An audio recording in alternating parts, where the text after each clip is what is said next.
Hi, guys. Thank you so much for joining us today. I'm pleased to be joined by Caitlin Hoffman, who's a first grade teacher and also 31 Gifts Independent Senior Consultant, and she is a spouse of an Air Force Reservist. Hi, Caitlin. Hi, good afternoon. How are you? I'm doing great. How are you?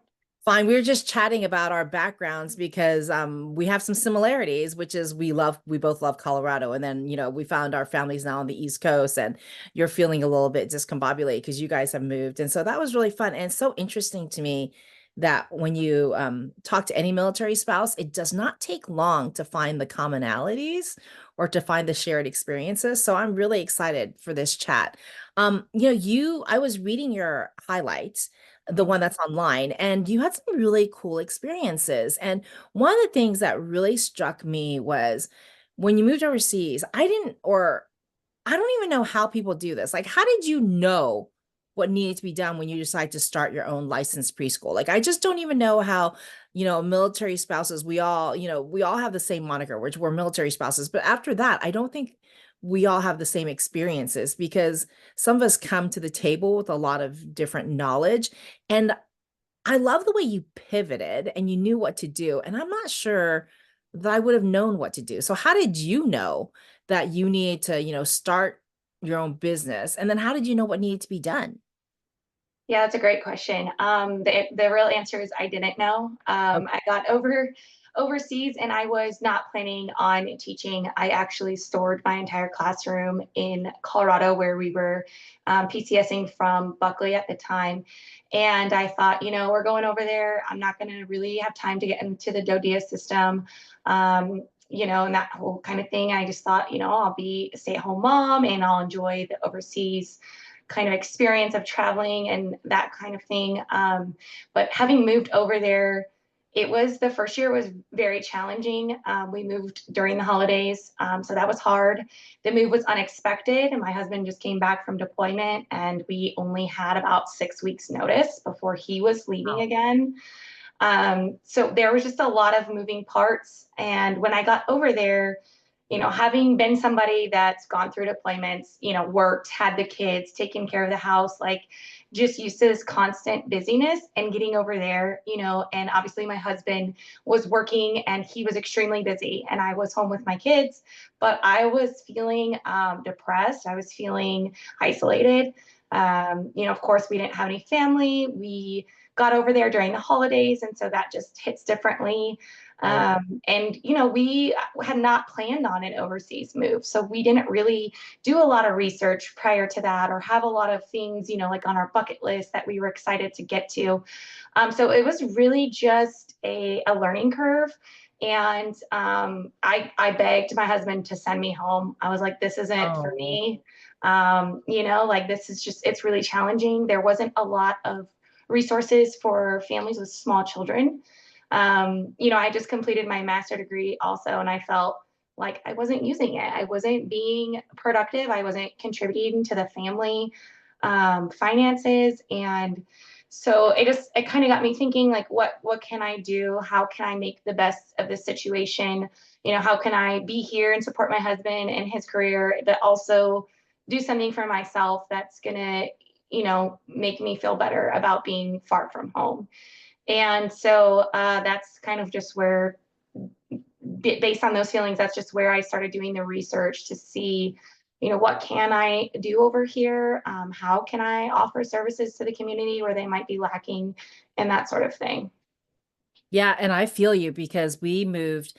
Our first overseas move, I did not know it was coming. My husband had agreed to it before he'd even talked to me. Hello. So we ended up in Japan. And then from there, we were packing out to move to Hawaii. And then in the middle of the move, they told us that we were going to Germany. Wow. And we left Okinawa, and it was at the holidays. It was Mhm. right after Christmas before New Year's.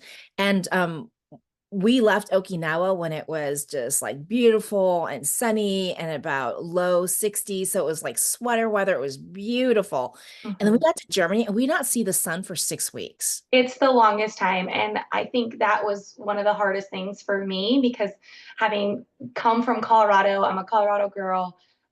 We see the sun a lot. I mean, people have a misconception that it snows and that's like all there is. But it's one of the sunniest states that even when it's snowing, it could, have the sun still shining. And so I think that's really a hard adjustment. You wake up and it's gray, and then it just gets grayer and darker as the day goes Right. on. Yeah. And that lasts for a long time. Yes, it It's does. really And a then long you start to time. think that it's never going to end. And you're right. When you're overseas and I don't know whether we knew to call it seasonal depression at the time, but Mhm. like when you don't see the sun for so long and all of a sudden everyone's speaking a different language and you're not plugged in and um, everybody lives so far from each other because there's not enough housing on base. Yeah. And it was just, it's hard to get together, right? And so I completely understand. But then you started a business. Like what was the logistics of that? Like did you speak German? Like what was like getting all the paperwork done? Yeah, no, I didn't speak German, but in another effort to kind of dive into what we had going on over there, I signed up for language classes Right. through the base. I think it was, I don't know, 9 weeks or something like that. And it was conversational German. And I went to class and, learned the language as best I could in order to go out in the communities and go shopping and go, the grocery stores and things like that. So I put myself through class. It was offered on base. I think it was a small fee. And, that was a great decision because it gave me something to do and I felt more comfortable going out into, the villages and things like that versus just doing everything on base. Right. Um, and yeah, logistically speaking, it was a nightmare. I mean, my first original thought was to open a preschool on base. I know they had the CDC, but I'm talking more educationally based, curriculum based preschool for 4 to 5 year olds because the CDC was primarily, daycare. And they had a curriculum, but it wasn't, extremely like a challenging curriculum. And so I really wanted to offer that service on base, and I just started setting up meetings for myself. I plugged in, I talked to the other spouses over there. Who can I talk to about this? Where can I go for this information? And I just started showing up. I started making appointments. I did a lot of work with the chief of the base at the time. He was kind of on my side. He understood the need, and so we met with just a lot of the different components over there. The fire departments, the building coordinators, things like that. Just trying to see if there's a space, if there's a place, if there's a way to do it.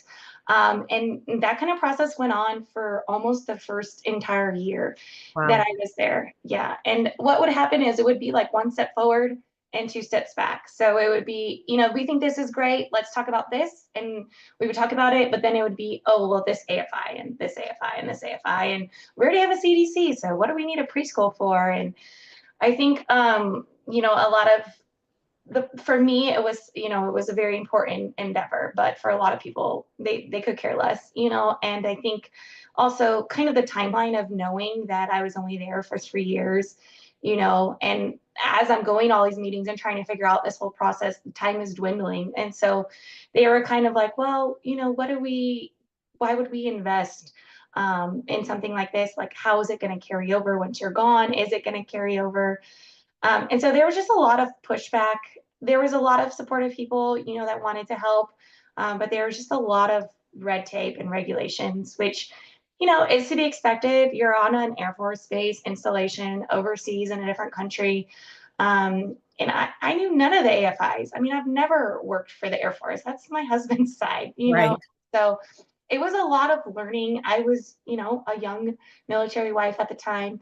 And so for me, it was getting comfortable asking questions and being persistent on and knocking on those doors and just trying to figure out a way. But I think by the end of the year, I kind of figured out this isn't really going to be something that is going to be workable on base.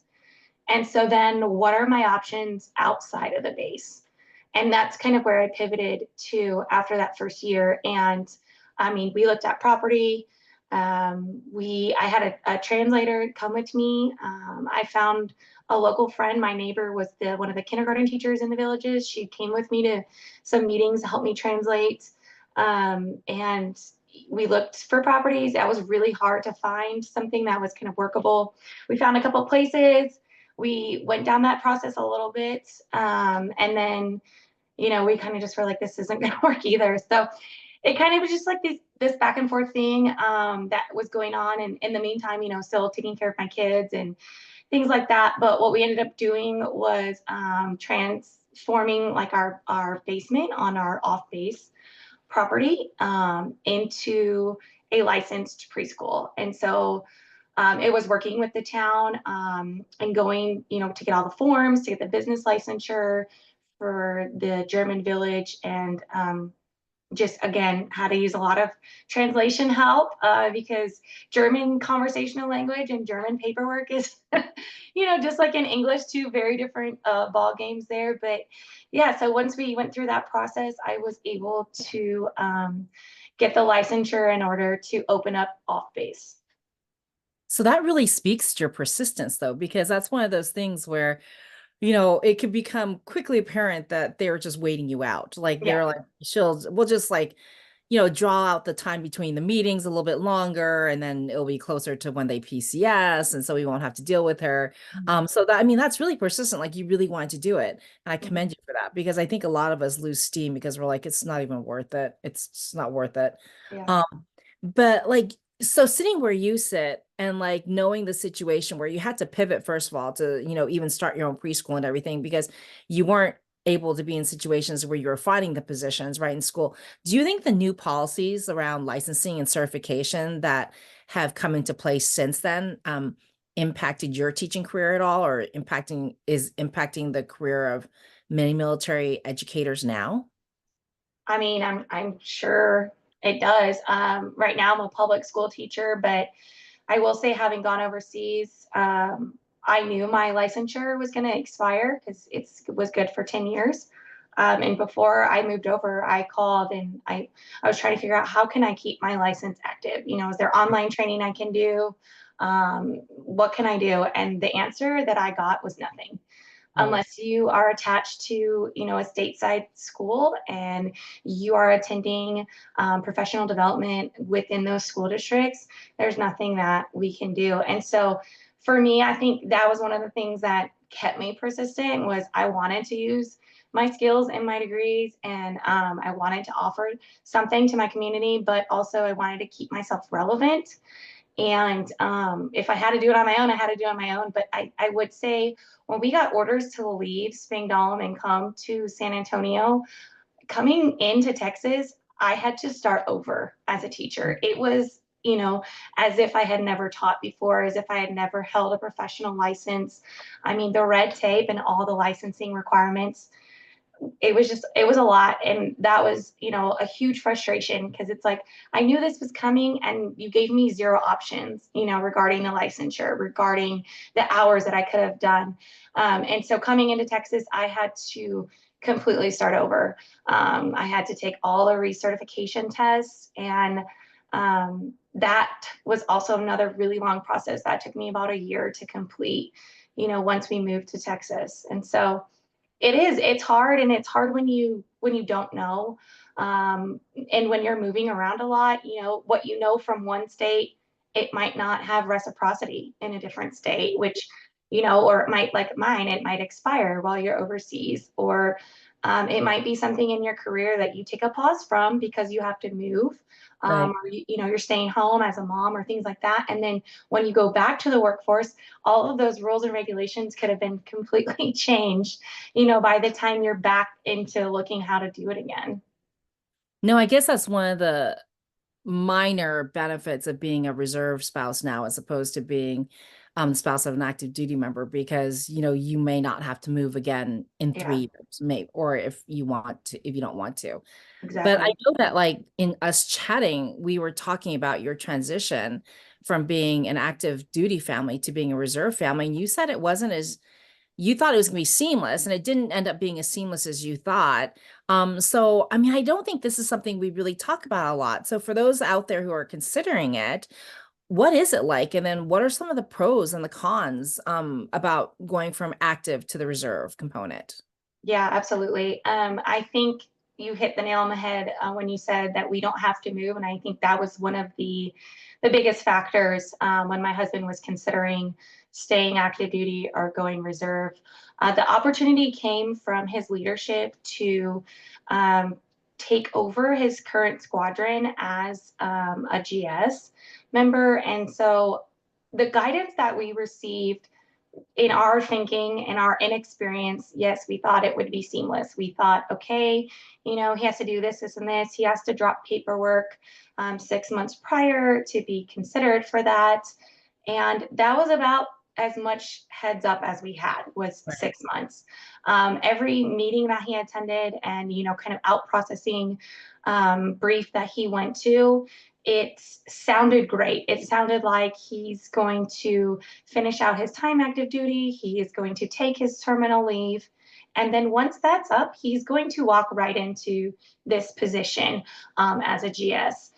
And that was not what occurred at all. And I think in retrospect, we should have done more research on our end. We should have asked some more questions. But I think when you trust your leadership and you're kind of, you know, trusting the information that's coming to you kind of at that surface level, you just have certain expectations surrounding that. And I think, you know, for his 12-year active duty career, like he's been told something and then it would happen. And, you know, they kind of told him what to do. And I think those expectations are not as real when it comes to the reserve side. There's a lot of, I don't know, just differences in the two branches there. And it just, the transition was challenging insofar as he finished up his active duty time. He took his terminal leave, which was only about 3 weeks because we came from Europe. So we used a lot of our leave. But once we were in that kind of window, I mean, we did not know what was happening with our healthcare. We didn't know that once he was done active duty, like TRICARE was basically shut off. There was no kind of window to, you know, activate something else or, you know, it seemed like everything just came to a Right. dead stop. And that was something that was extremely challenging. I mean, we at the time had 3 kids and we had to go out and buy like emergency insurance. We had to, you know, find new doctors. We had to keep finding new doctors because, you know, we bought this emergency insurance and then we're like, well, what if this happens? Then we, you know, kept having to start over because the transition was not seamless. And what happened was when he was on terminal leave, they were like, oh, well, you're going to interview for your spot. And we were kind of like, what do you mean interview? Because we were told this is his job come, you know, October 31st. And they were like, yeah, you know, it's just a formality that we're going to have him go to this interview.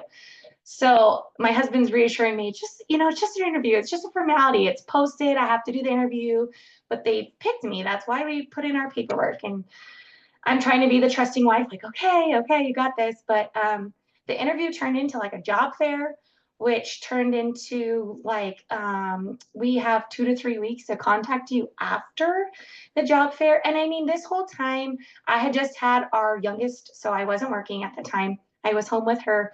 And so all of a sudden we're talking, we had no health insurance, we had no paychecks, and we didn't really have the resources. We did not save, you know, a lot because we had like the 6 months notice from turning in the papers on April 24th to thinking he would take his leave and walk into a job on October 31st. So we didn't have a lot of time to prep for that. And that seemed good in theory, like there's going to be, you know, not this huge window Right. that we're waiting. But the GS world is very different than active duty. Things just seem to move a lot slower with the turnover of some of the active duty people working the paperwork and things like that. It just seemed to take forever. And the stress was really high because, you know, we had 3 kids. We didn't have a paycheck. You know, I was afraid I was going to go get gas and my card is And going to no be healthcare. no health care. Yeah. And having a baby, like it was insane. It was not something we expected. And I think, you know, had we known or had somebody told us or had I seen an interview like this, like find your resources, ask the questions, go find people who have made this transition. You know, how are they successful at it? What do they recommend? What kind of things are available for free to you when you're going through this process? Because I think it's a little bit different for everybody on the timelines, Right. but For us, we didn't have a paycheck from October 1st through January. And of course, you have Christmas in there. And so, I mean, it was just a really challenging time for our family. No, and that was actually going to be the question I asked you last was like, with the benefit of hindsight, what would you recommend? But you kind of went through some of those already, but I just want to foot stomp them because I think people need to hear it again. And Mhm. one of the things I heard was you need to start earlier Earlier, much and earlier. understand. And it sounds like the big thing that you are missing, the big con is that you don't have the safety net of TRICARE. So I Mhm. know a lot of us, when our husbands are retiring after, 27 years, they'll get the second job, they'll get the second career job, and then we might have different healthcare with that, but we still have TRICARE. And so Right. it's almost like that bridge where, the way we did it was we didn't change everything at once. So we kept our TRICARE providers, we kept TRICARE Prime so that was just one thing we didn't have to do in the transition, but that's not a luxury you had. Like Right. you didn't have that safety net. And then we also pretty much decided when we were going to retire. And so we had because everybody says, our friends at USA, were like, you need to have like at least 6 months living expenses saved up. Well, if you have time, yeah. And like, if you know that you're going to retire sometime after 20, you have that many years to like then save the 6 months of living expenses because 6 months is a lot. 6 months Yeah. of living expenses when you're like separating at 30 or retiring at 40 something, that's a lot of money. But at least you have a little bit more runway, right? And Mhm. then, the other one is so that to me, those are the two big differences between like retiring from active duty as opposed to separating and going reserve or switching components and going to reserve from active. And I Mhm. think that is something that we don't talk about enough because can you think of something else? Like so we thought about the money, we thought about the healthcare. Can you think of anything else that people should think about? I mean, I think for him, mostly, he had some interviews at USAA, which I ended up, he denied because he was, thinking he's going to walk into this GS position. And he ended up having to go work for USAA just because the GS process was taking too long. And like you said, we did not have the savings prepped. We did not have the insurance. And I was like, I don't care what you do at this point. Like you can be an Uber driver, but we need something coming in because we're a young family of five and we've got expenses. Like Right. we can't just tell, our mortgage, oh, sorry, we're waiting on a job, So life continues whether you're ready for it or not. And so I think definitely saving just all along. Like we should have just put aside all along some money. But yeah, for him, having to go kind of back to the civilian world was really challenging. Like I said, he's used to be given orders. He's used to kind of like a direct line of how things work. And, on the other side of things, like, I'm used to applying and interviewing and, having to really seek out my own opportunities versus being told, how things are going to go. And I think that was challenging for him when I was telling him, we can't wait on this GS thing. Like whatever they told us, it's not true in the fact that it's not happening in this timeline. And so that was really challenging. Just he didn't really have a lot of experience interviewing. He didn't have a lot of experience, building resumes and just doing all those things. Normal people entering the workforce have done, at least a handful of times throughout the start of their career. He didn't really have that. I mean, he went to the academy and then straight from there, he was given a job. And so I think just all of those normal transition things were challenging. And so I would just say, find your resources and look into those things. Get with people that are more experienced, that have gone down this path before you. Like just find people that can help you and accept that help because I know that was a big thing for him too. Like I'm the dad, I'm the husband, like I'm gonna take care of my family and I'm gonna figure this out. And I think it was humbling, when we were in that window of, well, you're out of this job, but we're not in this job and we're struggling. And who can we turn to? For me, it was hard because I was disappointed that there was no kind of coverage through that. I'm like, here's a service member who's just served for 12 years. Like, how can you help him? How can you help our family? Um, and I think there's probably options out there. We were just not knowledgeable about them. No, and I love that. It's like, I love the benefit of hindsight. Like we get to, benefit from the experience of your hindsight. But yeah, I think it sounds like some of the things for a transition from one component to another are very similar to a transition to retirement too, which is the Mhm. earlier you start, the better off you'll be. And also don't put all your eggs in one basket. Yeah. Exactly. And I mean, as you were talking, I'm like, oh my God, that was my husband exactly. Like, he had never interviewed for a job before, like internally in the Air Force, yes, but not Right, right. outside. And then like salary negotiations, none of that. And you're like, you have to, he's like, well, they're paying me more than I wanted. And I'm like, that's not the point. You have to negotiate anyway. And that was really interesting because, I do it for a living. And so it was funny because like there's nobody dumber than the spouse of someone who's going through transition because what do you know? Yeah, And so it's just, exactly. but let's talk about the pros. I want to leave this on a high note. And so the biggest pro is flexibility in terms of you get to choose where you live. Yes. Yeah. So we came out of the Air Force Academy. We met when I was 16. So we've been through all of this together.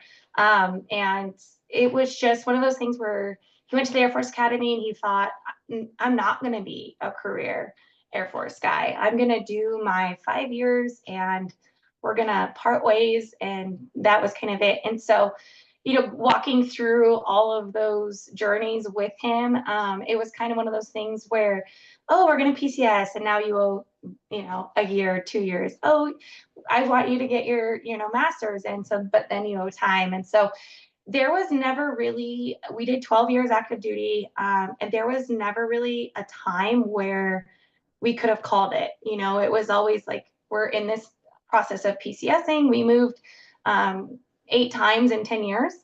And so we either owe time for that or we owe time for his master's, or it was something. And so this was kind of the first opportunity that presented itself here when we got to San Antonio, where they said, hey, if you like what you do and you like who you work for and you're not committed to going to the Pentagon and becoming a commander, then this is your option. Like you can get out, you can drop paperwork, you can switch to GS and still work with the Air Force and still, be a part of this. And so that was really enticing to my husband to still be part of the Air Force. It's, become his identity. It's something he's very passionate about. And I think for me, I was like, yes, please get out because moving is hard.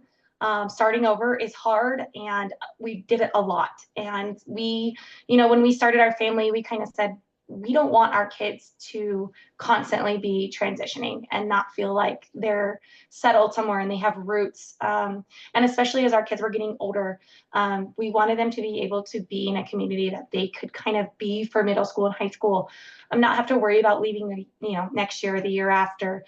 And so for us, that was the biggest draw, to switching to reserve was he kind of still got what he wanted and he wanted to work for the Air Force, but then our family also got what we needed, and that was stability, and that was roots, and that was just some normalcy in our lives. And so that was why we decided to take that step. And yeah, it's been great. I mean, he's been able to promote within the GS system. And so his job has changed a lot. And, he's a vice director now of Joint Base San Antonio out of Fort Sam. So when we got here, he was at Kelly. So he's kind of bounced around to some different bases, but our house hasn't changed in 6 years. And so longest we've been anywhere, which is, it's really exciting. It lets us plug into our community. My kids feel like they have a home, and so that's really been the biggest benefit is kind of the meeting of both of our worlds together.